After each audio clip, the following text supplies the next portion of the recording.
Japan just hit record tourism levels, and the ripple effects are already changing what visitors experience. In the biggest hotspots, new crowd controls can catch you off guard. Mount Fuji is one of Japan's most iconic landmarks, and in recent years, social media has made photographing it even more popular. But that's created a bit of a problem for residents of Fujikawa, Guchiko, a town with an incredible view which is being swamped by millions of tourists. Blocked viewpoints, staff directing foot traffic, restricted alleys, timed entry, and paid access. This isn't about blaming tourists, it's about volume forcing new rules. In this video, I'll break down the dark truth behind Japan tourism, show you where the friction is building, and give you simple moves to stay ahead of the bottlenecks, protect your time, and keep the magic intact, so you can enjoy highlights without getting trapped in the crowd. Now let's get into it, starting with the perfect shot that forced a wall. At first, it seems normal. People stop briefly, take a photo, and move on. But this spot isn't designed for lots of people to stop at once. The sidewalk is narrow, the road is busy, and when groups pause in the same area to get the same photo, foot traffic backs up and people start spilling toward the street. Local authorities usually try simple measures first. Signs asking people to keep moving, signs about litter, and reminders from residents to be considerate. But the space doesn't change, and the pattern repeats because the photo is widely shared, and people keep coming for the same recognizable shot. Only after that does the location become an international story. It becomes a crowd control problem for a camera. Near Fujikawa Guchiko, the view that drew people in was the outline of Mount Fuji rising behind a Lawson convenience store. Reports describe tourists crowding the walkway, spilling toward the road, leaving litter, and trespassing in the area. The response was unusually blunt. Local officials erected a tall black mesh screen along the sidewalk to block the exact sightline that pulled people in. The wall is the first dark truth made visible. It says the problem is not one visitor, it is concentration. 1 million travelers can pass through a country gently if they spread out. A few thousand people compressing into the same 10 meters of sidewalk every day can do more damage than a sensational headline ever captures. Then came the moment that turns this from crowds happen into something sharper. Reports said holes appeared in the mesh within days, poked through so a lens could still capture the mountain. The barrier stopped being a solution and became a tug of war. A town trying to keep a street functional and a stream of visitors treating the boundary as something to defeat. It is tempting to make this a manners story, but even if every person were polite, the physics would still fail. When a shot becomes a ritual, everyone arrives at once, and even good intentions cannot widen a sidewalk. That is why the response here is not a lecture, it is infrastructure. And once a barrier is built, the next tool is almost inevitable. A wall is silent. A person can repeat the rule to each wave until the crowd learns the new limits. When Japan hires guards for tourists, most over-tourism does not collapse into one dramatic moment. It becomes predictable friction. First, there is a weekend surge, then there is a daily surge, then residents start planning around it and businesses start hiring for it and the city starts budgeting for it. At that point, tourism is no longer an occasional visitor, it is an operating condition. In one coastal city in the north, a steep street became famous for the way it frames a cinematic view. At first, that sounds like a harmless bonus, but the fame brought a specific pattern. Clusters of visitors stepping into the road to take photos, slowing or blocking vehicles, and creating near misses that locals were tired of absorbing. The response was not a marketing campaign. Security guards were deployed to manage the scene. Only after that context do the names matter. Otaru, on the island of Hokkaido, reporting described guards stationed to deter selfie-taking tourists from blocking the narrow road and disrupting traffic. A normal street became something closer to a managed site.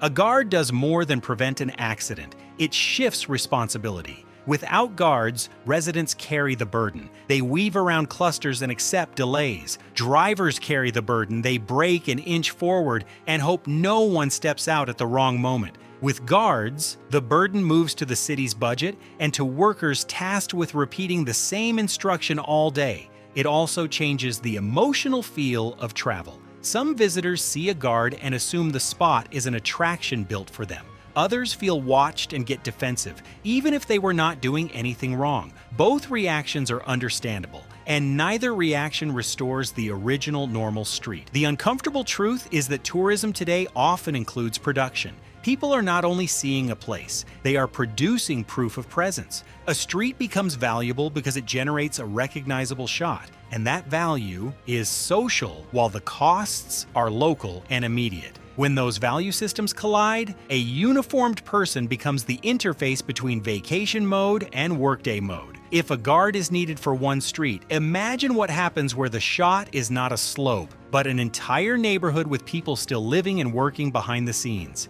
If this is hitting different, subscribe now because the next examples are the ones tourists argue about.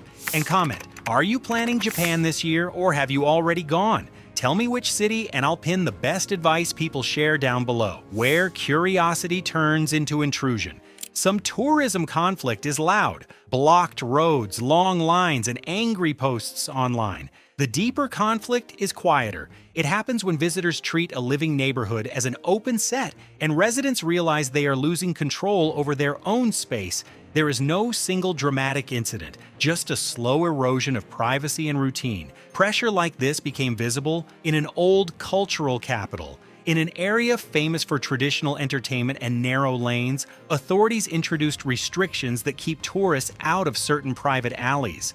The logic reported was simple: the lanes are not theme park corridors. They are private roads connected to people's real lives and work. Only after those first sentences do we name it Kyoto, specifically the Gion district. Reporting described bans on visitors entering picturesque alleyways, with signs warning of penalties on private roads after years of complaints about overcrowding, intrusive photography, and harassment of performers.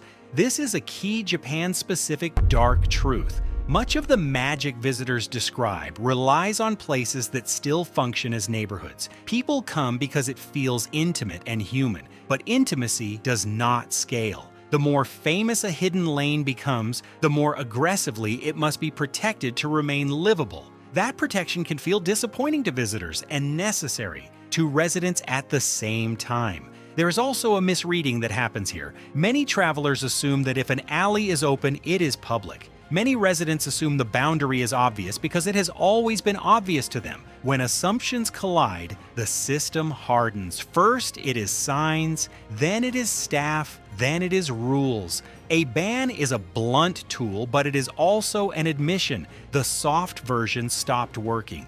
And once you understand that a neighborhood is being restricted to protect privacy, the leap to restricting a natural site becomes smaller than it sounds, because nature has limits too. The mountain with a checkpoint. Nature is sold as freedom.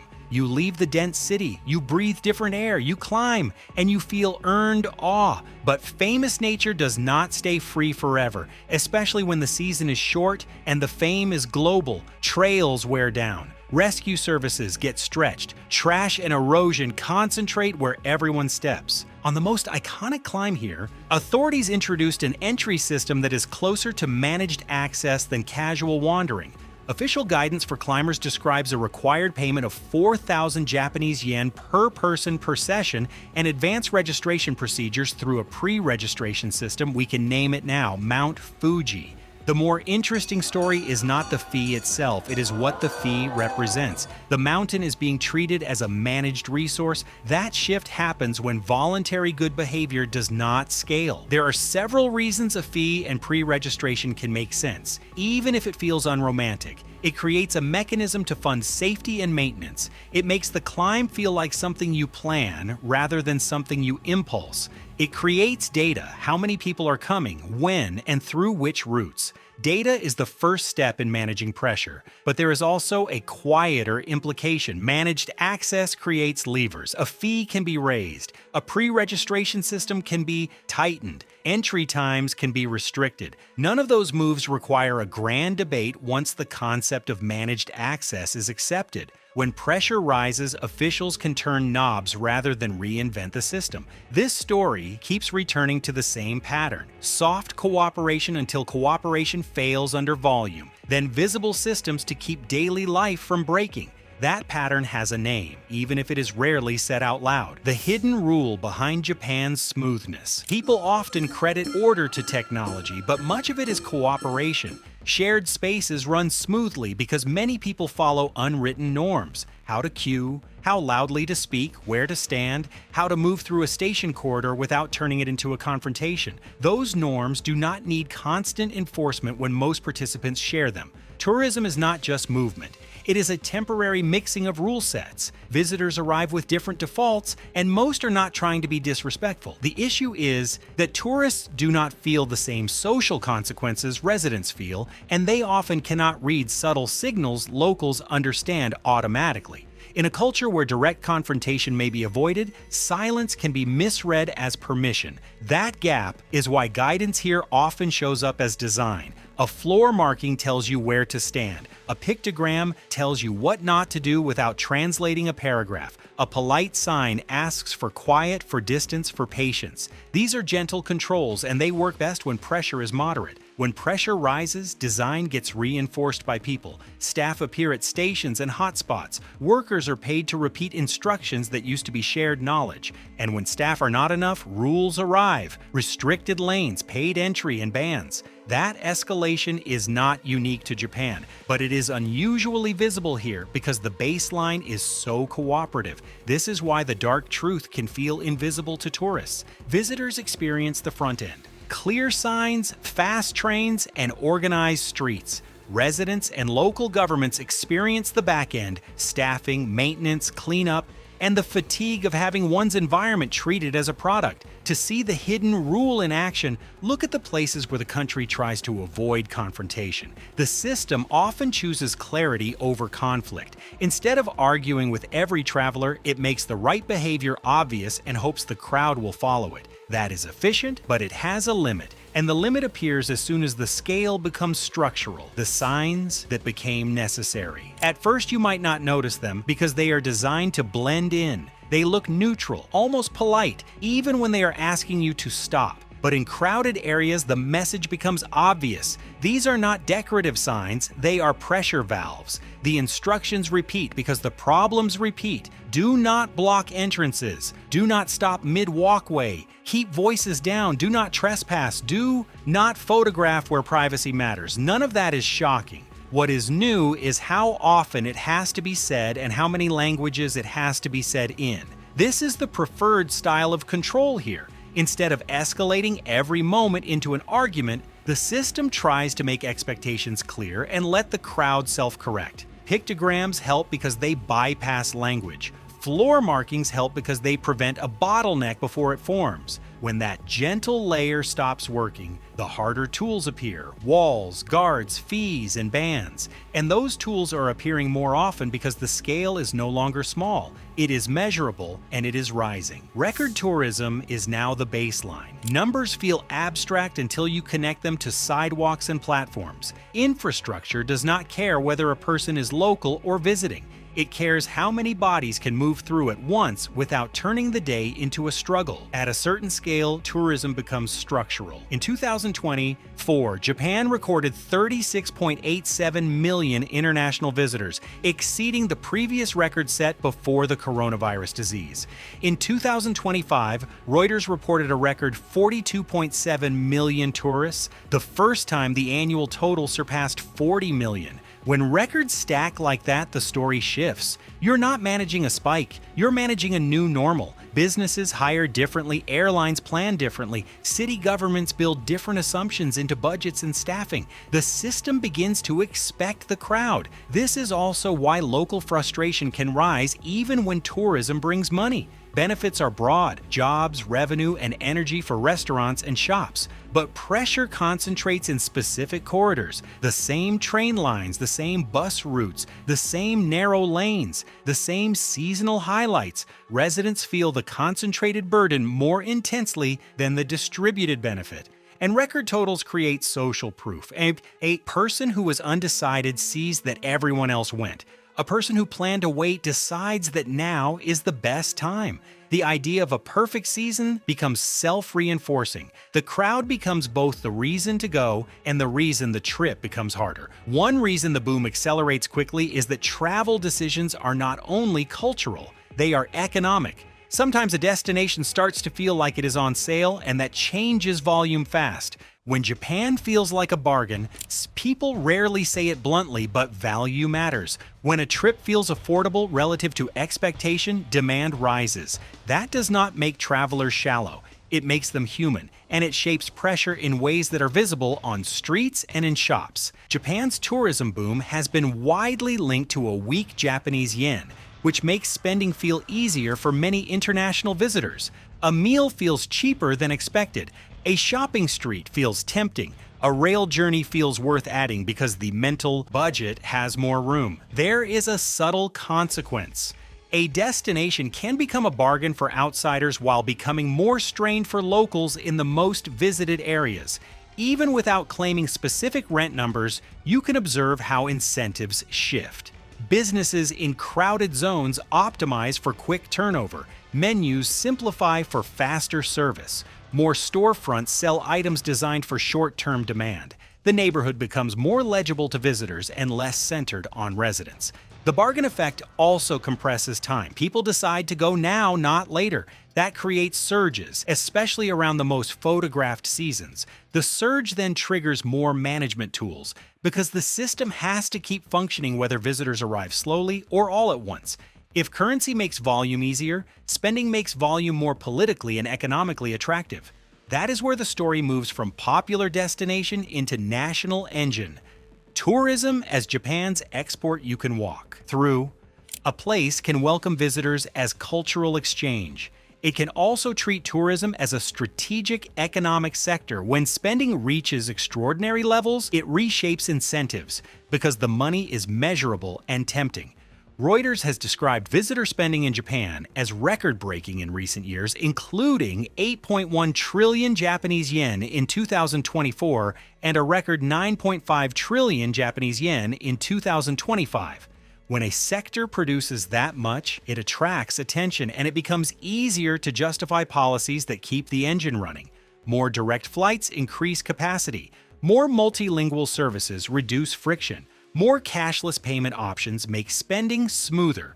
These changes can genuinely improve travel. They can also intensify pressure on the same iconic corridors because convenience amplifies demand. Here is the paradox. The better the country gets at welcoming tourists, the easier it is for growth to outpace. Comfort. You build capacity, the crowd uses it, the crowd creates new friction, and then you build management systems to hold the friction back. In the best cases, management protects residents and preserves quality. In the worst cases, management becomes a permanent layer of restriction that slowly changes what the trip feels like.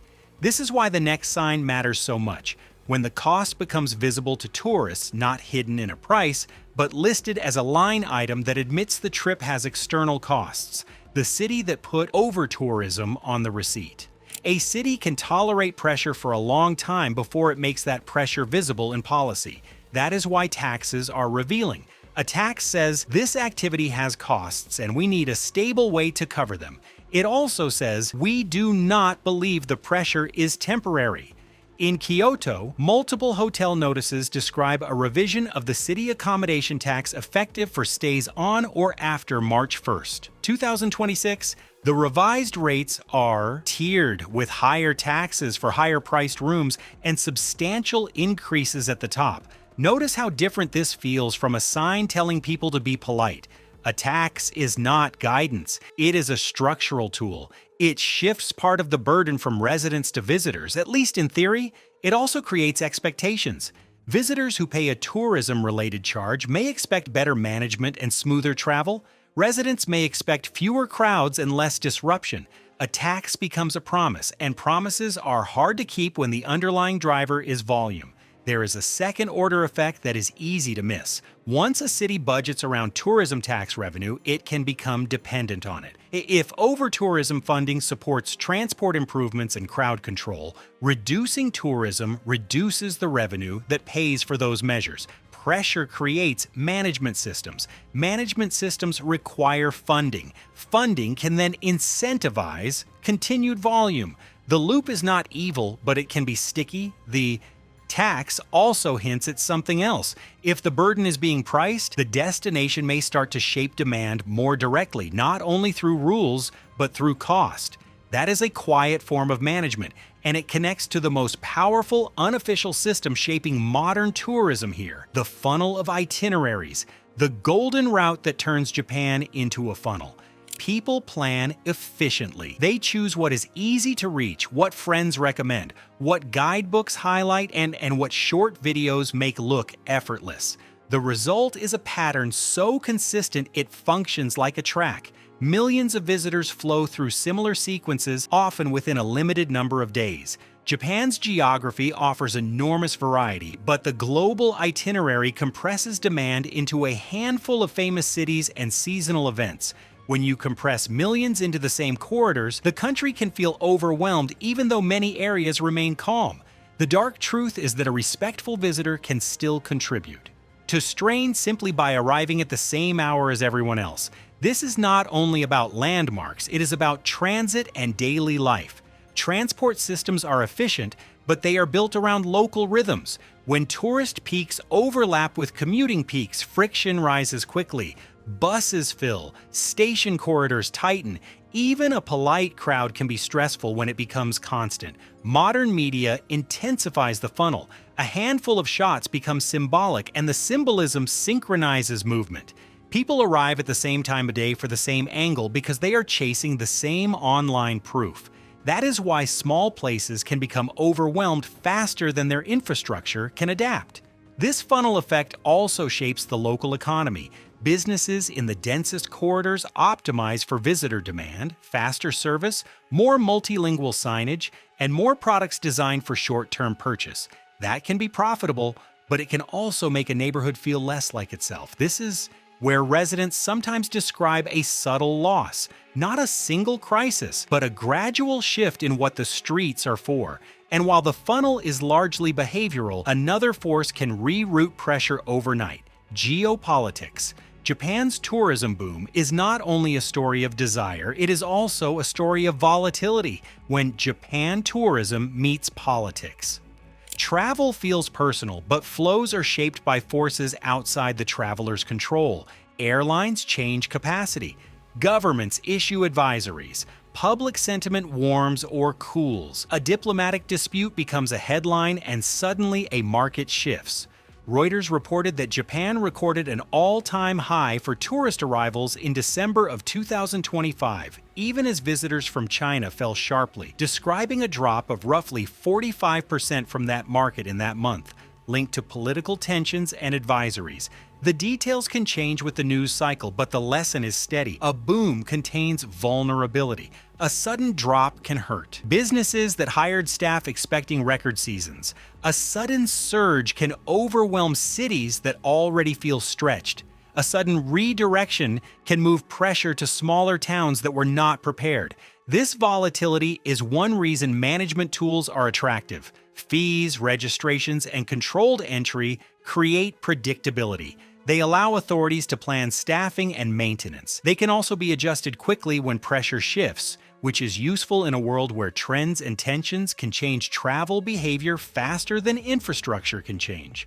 There is room for careful speculation here. Once a destination accepts managed access for one site, it becomes easier to apply the logic elsewhere. Pricing, reservation windows, and limited entry can function as filters without openly calling them filters.